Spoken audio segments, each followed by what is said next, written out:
نحمده ونصلي على رسوله الكريم أما بعد فأعوذ بالله من الشيطان الرجيم بسم الله الرحمن الرحيم عن عبد الله بن كعب بن مالك وكان قائد كعب رضي الله تعالى عنه من بنيه حين عامية إلى آخره الصلاة والسلام عليك يا سيدي يا رسول الله وعلى آلك وأصحابك يا سيدي يا حبيب الله والصلاة والسلام عليك يا سيدي يا رسول الله وعلى آلك وأصحابك يا سيدي يا حبيب الله۔ حضرات یہ ایک کافی طویل حدیث ہے، 3-4 صفحوں پر یہ مشتمل ہے، تو اس سارے کی پڑھنا اس وقت بلکہ سارے کا ترجمہ بھی ممکن نہیں ہے، چونکہ ہمارا درس ایک محدود وقت کے لیے ہوتا ہے۔ تو میں آج اس کے ابتدائی حصہ عرض کروں گا اور ممکن ہے کہ آئندہ 3-4 روز تک اسی حدیث پر گفتگو ہوگی، چونکہ کافی لمبی حدیث ہے یہ۔ اس حدیث پاک کے راوی ہیں حضرت عبداللہ، جو بیٹے ہیں حضرت کعب کو، اور حضرت کعب یہ بیٹے ہیں حضرت مالک۔ اور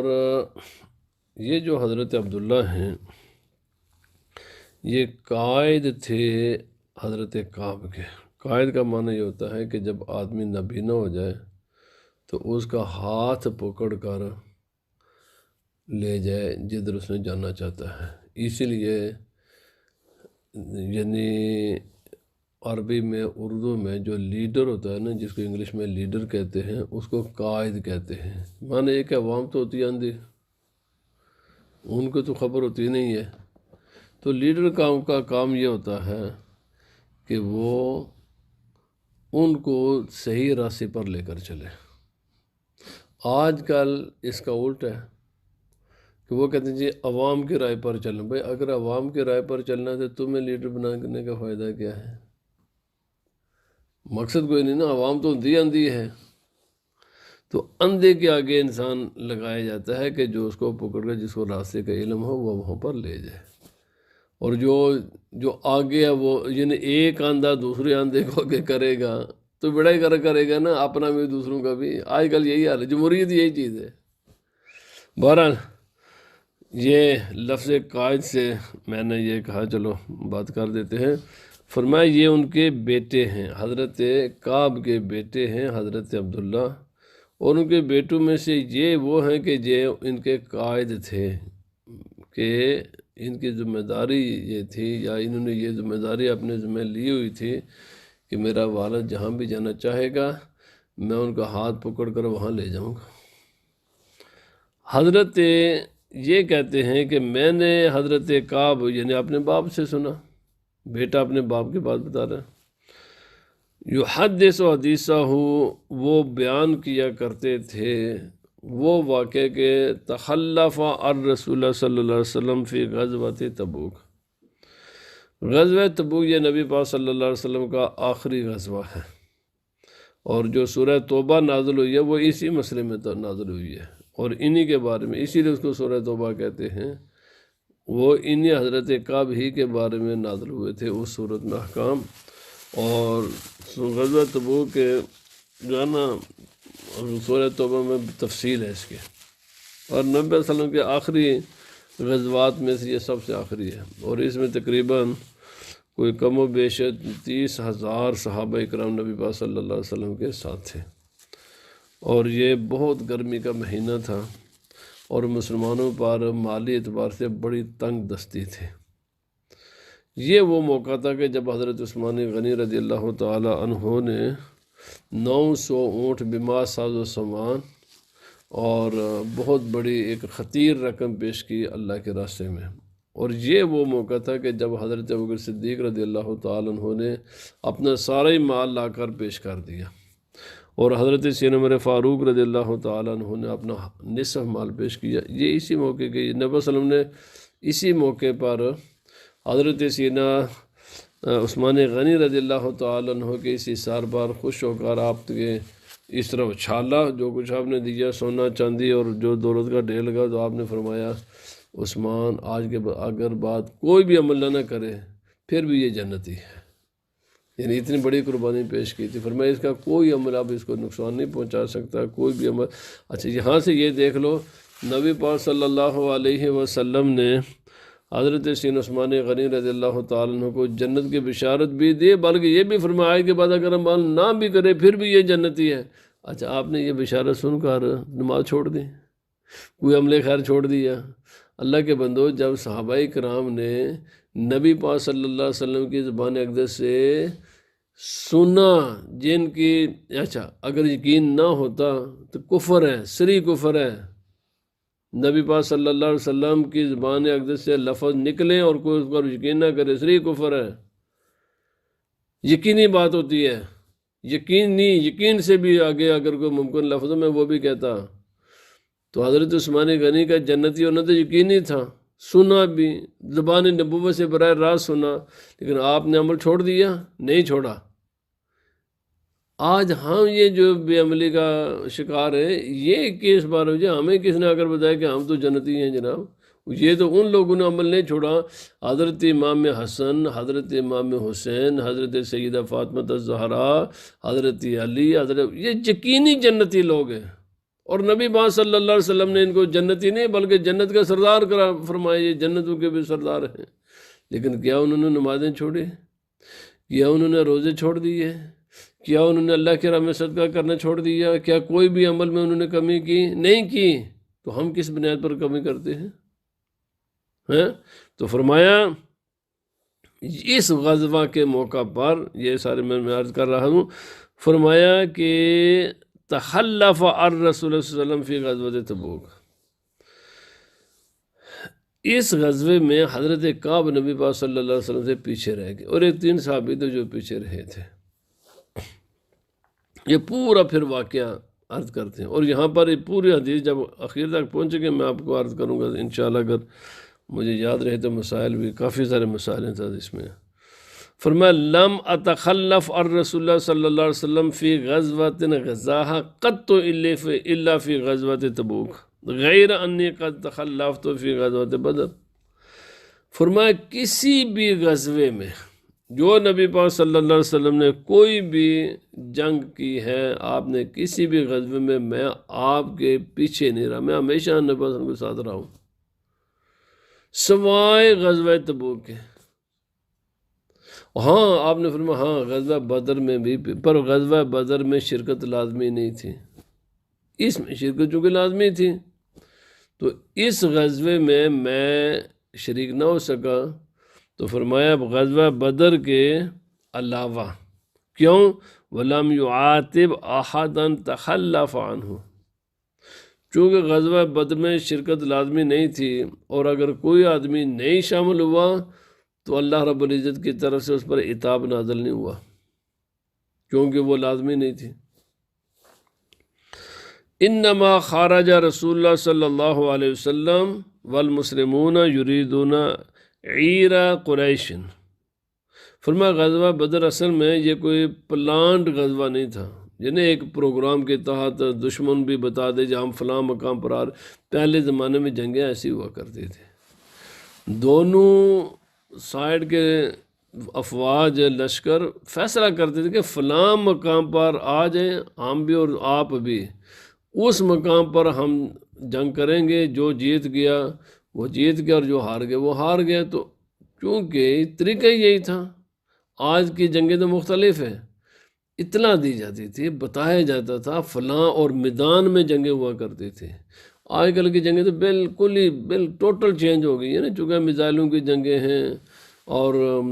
گولیوں کی جنگیں ہیں اور بموں کی جنگیں ہیں، تو اس آج کل پھر میڈیا کی جنگیں ہیں، اور آج کل معاشی جنگ بن گئی ہے، آج تو اور جنگ کا سٹائل بدل گیا، اب تو میزائل بھی ختم ہو گئے،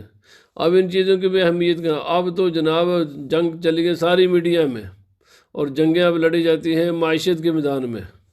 کیونکہ موجودہ زمانے میں جنگوں کے سارے انداز بدل گئے ہیں۔ پہلے زمانے میں جنگیں اس طرح نہیں ہوا کرتی تھی، جنگیں ہوا کرتی تھی باقاعدہ دونوں پارٹی ایگری کرتی تھی کہ ہم فلاں مقام پر آئیں گے، تم نے بھی وہاں پر آنا ہے اور پوری تیاری کر کے آنا ہے، ادھر پھر فیصلہ ہو جائے گا، ایک پروگرام کے تحت تو ہوا کرتی تھی جنگیں۔ تو نبی پاک صلی اللہ علیہ وسلم فرمایا کہ آپ تو صرف ان کا پیچھا کرنے کے لیے گئے تھے، کچھ جنگ کے ارادے سے غزوہ بدر میں جنگ کا پروگرام نہیں تھا، یہ اچانک ہوئی ہے جنگ، اور بالکل یہ ہسٹوریکل بات ایسی ہی ہے کہ غزوہ بدر اچانک ہوا تھا، یہ کسی پروگرام کے تحت غزوہ بدر نہیں ہوا حتیٰ جمع اللہ تعالی بینہم و بین عدوہم علی غیر میعاد، اللہ رب العزت نے مسلمانوں کو اور دشمنوں کو جمع کر دیا بغیر کسی طے شدہ پروگرام کے، کوئی جگہ کا تعین نہیں تھا، وقت کا تعین نہیں تھا، اچانک اللہ ہی نے دونوں کو جمع کر دیا اور جہاں پر جنگ ہوگی غزوہ بدر۔ تو فرمایا یہ وجہ تھی میری غزوہ بدر میں نہ شرکت کرنے کے، جو کہ یہ کوئی باقاعدہ پلاننگ کے تحت جنگ نہیں تھی، اور اس میں کوئی بتایا نہیں کہ بھائی چلو بھائی سارے ہم چلتے ہیں، تو اس لیے میں نہیں گیا۔ دوسری وجہ فرماتے ہیں میری نہ جانے کی دوسری وجہ یہ تھی، وَلَقَدْ شَهِدْتُ مَعَ رَسُولِ اللَّهِ صلی اللہ علیہ وسلم لَيْلَةَ الْعَقَبَةِ حِينَ تَوَاسَقْنَا عَلَى الْإِسْلَامِ، میں ان خوش نصیب لوگوں میں سے ہوں کہ جنہوں نے مکہ معظمہ میں جا کر نبی پاک صلی اللہ علیہ وسلم کے ہاتھ پر بیعت کی، جس کو بیعت عقبہ اولا اور عقبہ ثانیہ کہا جاتا ہے، میں ان میں سے تھا، اور جہاں وہاں پر جا کر اسلام قبول کیا اور نبی پاک صلی اللہ علیہ وسلم کو مدینہ طیبہ آنے کی دعوت، اور یہ اتنا بڑا اعزاز تھا میرے لیے، اتنا بڑا یہ اعزاز تھا کہ میں اس اعزاز کے سامنے بدر کی شرکت کو کم سمجھتا تھا۔ فرمایا وہ کم تھی، یہ بڑی بات ہے، اور واقعہ بھی دیکھا جائے تو یہ بہت بڑی بات تھی۔ ہوا کیا گیا، وَمَا أُحِبُّ أَنَّ لِي بِهَا مَشْهَدَ بَدْرٍ، میں نہیں پسند کرتا تھا کہ میں ایک بڑا یعنی اعزاز کے ساتھ میں ایک چھوٹے اعزاز لے لوں۔ لوگ سوچ ہوتی ہے نا، جب ایک آدمی وزیر اعظم بن جائے تو اس کو جناب کسی آفس کا ڈپٹی کمشنر لگا دیں یا کوئی کونسلر بنا دیں تو وہ تو نہیں پسند کرے گا۔ اب وزیر اعظم تو جو بڑی پوسٹ ہے کوئی آدمی بھی نیچے آنا پسند نہیں کرتا۔ یہ ان کا اپنا اجتہاد تھا، یہ سوچتے تھے کہ جو میرا اللہ نے مجھے عزت دی ہے یہ عزت یہ اس سے کم ہے، تو میں نے یہ سوچ کر بھی نا میں بدر میں شامل نہ ہوا۔ وَإِن كَانَتْ بَدْرٌ أَذْكَرَ فِي النَّاسِ مِنْهَا، یس کہ لوگوں میں جو مشہور چیز ہے وہ بدر زیادہ ہے جو نا بیعت عقبہ اولا سے اور بیعت عقبہ ثانیہ سے، لیکن تاریخ میں دونوں کی بہت بڑی اہمیت ہے، تاریخ میں دونوں کا بہت عظیم ذکر ہے، لیکن بہرحال اس میں کوئی شک نہیں کہ قرآن پاک نے احادیث پاک میں تاریخ میں مسلمانوں کی ہسٹری میں جتنا ذکر غزوہ بدر کا ہے اتنا ذکر بیعت عقبہ اولا اور ثانیہ کا نہیں ہے۔ تو یہ کہتے ہیں یہ الگ بات ہے کہ مشہور زیادہ غزوہ بدر ہو گیا ہے، لیکن میری رائے میں جو مجھے اللہ رب العزت نے اعزاز دیا وہ بہت بڑی بات ہے کہ ہم وہ لوگ ہیں کہ جو مدینہ شریف سے جا کر مدینہ مکہ معظمہ میں رسول خدا صلی اللہ علیہ وسلم کے ہاتھ پر ہم نے اسلام قبول کیا اور نبی پاک صلی اللہ علیہ وسلم کو مدینہ منورہ آنے کی اور سرکار دو عالم صلی اللہ علیہ وسلم کے اپنی جان کے ساتھ، مال کے ساتھ، اولاد کے ساتھ ہر طریقے سے مدد کرنے کا وعدہ کیا۔ تو ہم یہ وہ لوگ تھے اور یہ بہت بڑا اعزاز تھا جو میں اپنے لیے سمجھتا تھا۔ تو یہ وجہ تھی کہ بدر میں نہ جانے کی، لیکن چونکہ غزوہ تبوک میں تو شرکت لازمی تھی، یہ وہ موقع تھا کہ جب نبی پاک صلی اللہ علیہ وسلم نے ایک تو صحابہ کرام سے اعلان عام فرمایا کہ بھائی ایک بہت بڑا معرکہ ہے، ہم ایک بڑے دشمن کے ساتھ ہمارا مقابلہ ہے، اس کے لیے تمہیں خود بھی شرکت کرنا ہوگی اور تمہیں اپنے مال کی قربانی بھی دینی ہوگی، اور صحابہ اکرام نے پھر قربانیاں دینے کی وہ دنیا کے سامنے مثالیں قائم کی کہ جن کی قیامت تک دنیا مثال پیش کرنے سے قاصر رہے گی۔ اور اس غزوے میں کوئی کم و بیش 30,000 صحابہ کرام نبی پاک صلی اللہ علیہ وسلم کے ساتھ گرمی، شدید گرمی کا یہ واحد غزوہ ہے کہ جس کی گرمی کا ذکر قرآن پاک نے کیا ہے، انتہائی گرمی میں، اور یہ ایک ہی غزوہ ہے جو آخری ہے نبی پاک صلی اللہ علیہ وسلم کا غزوہ، اور یہ مدینہ منورہ سے کوئی 1400 کلومیٹر تقریباً یہ دور ہے۔ اندازہ لگا لے کہ 1400 کلومیٹر کے لگ بھگ کوئی 900 میل بنتا ہے، اور 1400 کلومیٹر یا اس سے زائد اراؤنڈ اس کے بنتا ہے یہ دور۔ گرمی کے موسم میں 30,000 صحابہ کرام مدینہ طیبہ سے وہاں پہنچے۔ آج ہمارے لیے یعنی اپنے گھروں سے اٹھ کر مسجد میں آنا بڑا مشکل ہے،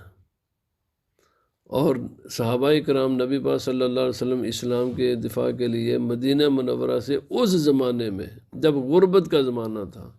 بے سر و سامانی کا زمانہ تھا، مدینہ طیبہ سے وہ چلے، اور